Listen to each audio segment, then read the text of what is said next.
வேட்டையின் படத்தின் வெற்றி தொடர்ந்து சூப்பர் ஸ்டார் ரஜினி சார் நடிப்பில் உருவாகி வரும் திரைப்படம் கூலி. இப்படத்தை லோகேஷ் கனகராஜ் இயக்க உள்ளார். இப்படத்திற்கு ஹனிரோத் இசையமைத்துள்ளார். இப்படத்தில் ரஜினிகாந்த் சாருடன் ஸ்ருதி ஹாசன், நாகார்ஜுனா, உபேந்திரா, சத்யராஜன் மிகப்பெரிய நட்சத்திர பட்டாளமே நடித்துள்ளது. இப்படத்தை சன் பிக்சர்ஸ் நிறுவனம் மிகப்பெரிய பொருட்செலவில் தயாரித்து வருகிறது. கூலி திரைப்படம் தங்க கடத்தலை மையமாக வைத்து உருவாகி வருவதாக கூறப்படுகிறது. இப்படத்தில் ரஜினிகாந்த் சார் அதிக அளவில் சண்டை காட்சியில் நடித்துள்ளதாகவும் இப்படம் லோகேஷ் கனகராஜின் சினிமாட்டிக் யூனிவர்ஸுக்குள் வராது என்றும் கூறப்படுகிறது.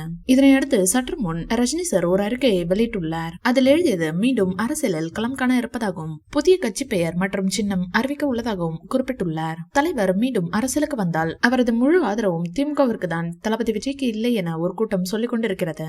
நெல்சன் திலீப்குமார் இயக்கத்தில் ரஜினிகாந்த் சார் நடிப்பில் வெளியான ஜெயிலர் திரைப்படம் சூப்பர் டூப்பர் ஹிட் ஆனது. இதையடுத்து இப்போது நெல்சன் ஜெயிலர் 2 படத்தை எடுத்து வருகிறார். இதற்கான படப்பிடிப்பும் நடந்து வருகிறது. அதேபோல் முதல் பாகத்தில் இடம்பெற்ற சிவராஜ்குமார் மற்றும் மோகன்லால் ஆகியோரும் ஜெயிலர் 2வில் நடிக்கின்றனர். மேலும் இந்த முறை பாலையா சிறப்பு கதாபாத்திரத்தில் நடிக்கிறார். சமீபத்தில் பாலையா பத்மபூஷன் விருது பெற்றார் என்பது குறிப்பிடத்தக்கது. அடுத்ததாக தற்போது வெளியாகும் பெரும்பான்மையான படங்களில் எஸ்.ஜே. சூர்யா வில்லனாக நடித்து வருகிறார். இப்போ ஜெயிலர் 2விலும் ட்ரெண்டிங்கில் இருக்கும் எஸ்.ஜே. சூர்யா வில்லனாக நடிக்க இருக்கிறார். இதை தொடர்ந்து தமிழ் சினிமாவில் மிரட்டி வருகிறார் ஃபஹத் ஃபாசில். மாமன்னன் படத்தில் ரத்னவேலாக மாஸ் காட்டிய ஃபஹத் ஃபாசில் நிறைய படங்களை கைவசம் வைத்திருக்கிறார். அதில் ஜெயிலர் 2வும் முக்கிய இடம் பெறுகிறது.